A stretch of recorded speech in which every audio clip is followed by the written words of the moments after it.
मार्च आरंभरू असह्य हेउची ताती खरा गरम रे जळुची सारा ओडिशा। सोमवार 37 डिग्री सह संबलपुर राज्यर सबुठारु उत्तप्त सहर पालटिथिला।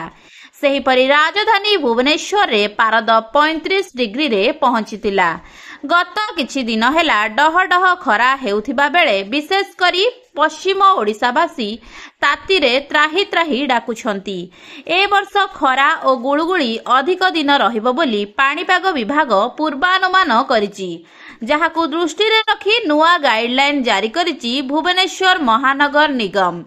बीएमसी रो निष्पत्ति अनुसार पूर्वाह्न 11टारू अपराह्न 3टा पर्यंत काम बंद रहिबो। एही समय रे श्रमिकंकु काम कराइले मिलिबो दंड। एने श्रम और कर्मचारी राज्य बीमा विभाग तरफरु समस्त राजस्व कमिशनर, समस्त जिल्लार जिलापाल और राज्य श्रम कमिशनर को आवश्यक निर्देशनामा जारी मध्य करा जायछि। आगकू प्रचंड ग्रीष्म प्रवाह हेबा नहीं आशंका थिबारु एपरि निर्देश जारी करिछि विभाग। जदि कोनोसी कार्य जरूरी मने हुए किंबा अत्यावश्यक सेवा सहित जड़ित तेबे शर्तमूलक पदक्षेप नियाजिब। एहा सह सहरर विभिन्न स्थान रे पानीय जल सेवा केन्द्र खोलाजिब। पशु मानक पई पानी व्यवस्था कराजिब।